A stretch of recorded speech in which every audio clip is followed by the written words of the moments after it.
Hey, I'm Tom Bachik, and welcome to Tools for the Sole. Your foot sole, that is. Today, we're going to give you the tips and tricks and talk about all the tools you need for the perfect pedicure wherever you are. It's warmer weather, it's summertime, and the sandals are out. And the Essentials Pedicure Kit has everything you need to do it perfectly right at home. The first thing we want to do is start by clipping our nails. So when I start a pedicure, the first thing that I like to do is determine the length and the shape of my nails. With my clients, some of them like short and square. Some of them like them a little bit longer or a softer shape. Some in between. But the techniques I'm going to show you, you can use however you like your nails. So we're going to start with the stainless steel toenail clipper. If you'll notice that the toenail clipper has a super straight blade.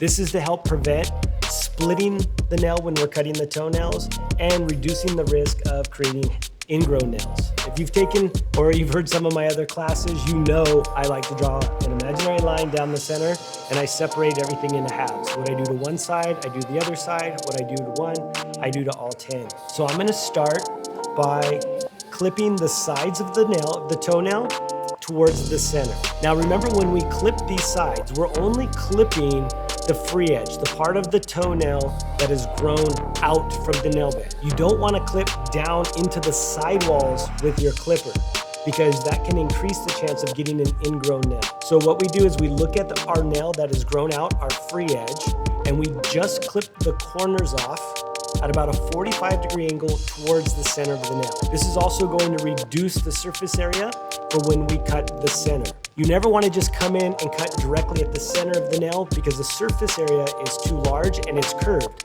And if you come straight in and clip, you're putting too much pressure and it's flattening out that nail, and that's what could cause splitting in the natural nail. So by removing the sides and then cutting the center, you eliminate that possibility. I always recommend still cutting off the points. If you want a nice straight nail, still cut the little corners off, just so that way you can perfect those and round those with a file, so that way you don't catch those on your socks or nylons, or you have to worry about them cutting into your other toes by being too sharp and pointed on the corners. Once we've determined our length and shape with our toenail clipper, we're going to follow the same technique using our Tweezerman File. The Tweezerman File is a dual-sided file. It has a 180 grit or a coarse side, and it has a 240 grit or a smoother side.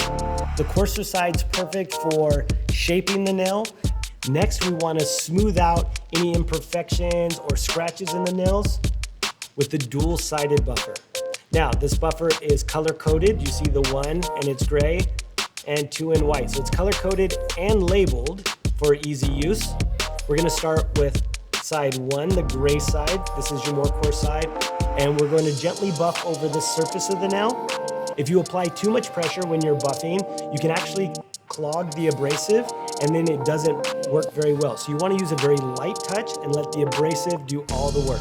I also love the buffer side for refining my cuticle area. So as I buff the nail, I'll actually buff along the cuticle so that it smooths and tightens the cuticles on my toenails.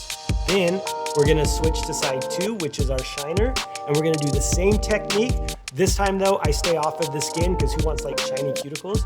So we just focus just on the nails, and we're gonna buff along the surface from the free edge to the cuticle and back out.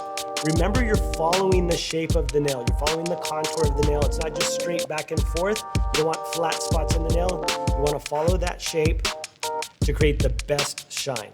Now that our toes are beautiful and summer pedicured, we gotta get rid of any of that rough, hard skin or calluses that we might have. For that, we're going to use our pedicure stone. Now with this, you want to use this with water. So you could use it in the shower, in the bath, or a foot bath. You can also just make sure that the foot's moist and dip this in water, but you want to use it with water when you're using it. We're going to start with the gray side. This is it's more of a coarse side. This is going to remove rough, dry skin or any calluses that you may have.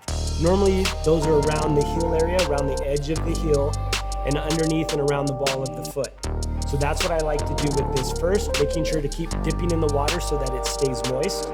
Once you've reduced your calluses and rough skin, we want to smooth it, right? That's the goal, is to get the super smooth feet. So we're gonna use the white side to smooth the foot, and then with this, I actually go past the roughed area. So the areas that I did with the gray, I'm gonna go a little bit higher and a little bit lower so that we almost smooth or blend it all the way in and around the foot. Now the cool thing about this is it's also made from recycled glass. So that's a cool little feature if you're earth conscious. Now we're gonna rinse our feet off. To clean this, simply wash with soap and water and let air dry. Make sure you finish off any surface with hydration. A great nail oil, an ultra smooth foot butter is a perfect way to finish off your pedicure and put that moisture that's so needed back into your feet. Once that's done, you are ready for the perfect summer color.